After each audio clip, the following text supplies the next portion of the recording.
Hi students. This is a video for both my 101 Plus and 102 classes about how to write your annotated bibliography this week. So first I want to start off by showing you this handout that's posted on this week's modules. That's just called Writing an Annotated Bibliography. It's a PDF. And it's a 6-page handout, but there are just a few pages that you need to pay a really good attention to. An annotated bibliography is the step you take after you've found some tentative sources. And it's when you sit down and read through all your sources and figure out what each of your sources has to contribute to your research paper. One thing to keep in mind is that sources in a research paper or are sort of like ingredients when you're cooking a pie or cookies or something. You're not going to use the same amount of salt as sugar, right? You're going to use different amounts of different ingredients depending on what they offer. Same thing with your research paper. You're going to read all your sources. You're going to figure out what you learned about your topic that you want to share, what you think is most important about your topic. And then you're going to create your thesis and your supporting sections, and we'll talk about how to do that. And then you're going to use a little or a lot from each source to support your thesis and your supporting points. So before you can do that, though, you have to read your sources. And in an annotated bibliography, all you're basically doing, an annotated bibliography is basically a works cited page plus a summary of your sources.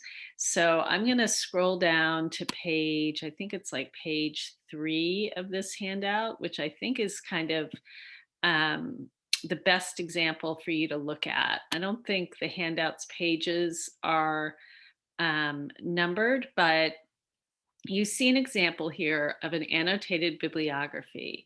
And you can see it starts with an MLA citation, which you've already done, works cited citation. And then immediately after the citation, you have just a summary of the source. Summarizing can be hard, so I'm going to give you some tips. First of all, make sure you do not borrow language from the abstract in the database on your article.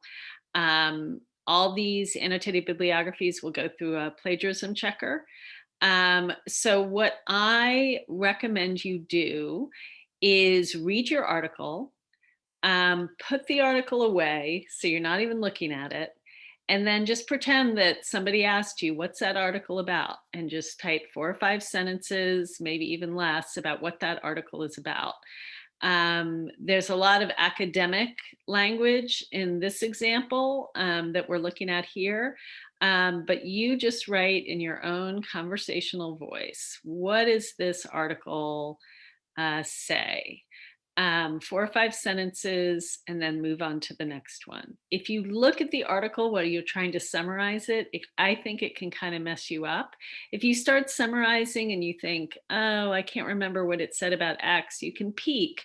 But I think it's really hard to summarize when you're looking at the article. But if, we summarize all the time. You go to a movie, somebody asks you what it was about, you tell them. That's basically what you're doing with these articles. So summarize in your own words. Don't be a perfectionist, and do that with all your articles. Okay. On the first page of this annotated bibliography handout are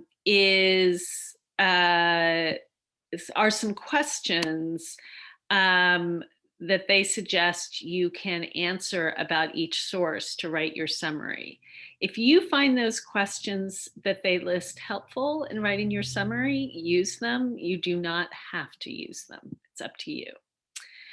The other thing I want to show you is that since you guys, I need to switch my share, which I think I'm going to switch my share. Since you guys have already done a draft of your works cited page, you can save yourself a lot of time by using that works cited page as sort of a template to write your annotated bibliography. And I want to show you how to do that. So I'm going to try to share again.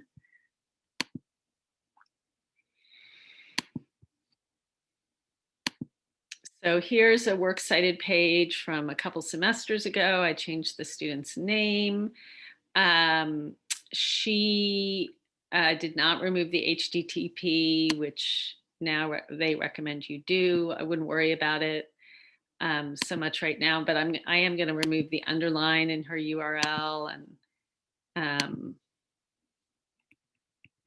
I don't know. I might not be able to I'm not going to worry about fixing her URL right now. She did it a little differently than you guys are going to. But let's say this is basically your works cited page.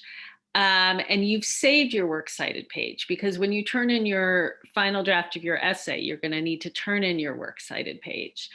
But now you need to write your annotated bibliography. So a really easy way to do it is to go to your works cited page, change the title from works cited page to annotated bibliography, and then do a save as to create a new document. And call it an annotated bibliography. So now you've got your works cited page saved, and you've got this new document, the annotated bibliography. And then you don't have to redo your works cited citations. You can just start writing your summary here. And if you've put in your hanging indents correctly, and I can make you a little video about those in today too, about how to do a hanging indent, you know that those hanging indents will be preserved until you finish your summary. And then when you hit period, you can go on and write your summary for the next article. So having done that works cited page can save you a lot of time now that you're ready to write your annotated bibliography. That's pretty much everything I wanted to say about your annotated bibliography. The only other thing I want to say is this is a really important step, and you want to really do a thorough job, because if you do a thorough job, it will help you figure out if you have all the sources you need. It'll help you figure out if you're missing some kind of information you need. It will help you. You might be able to use some of the text in your summaries in your eventual paper.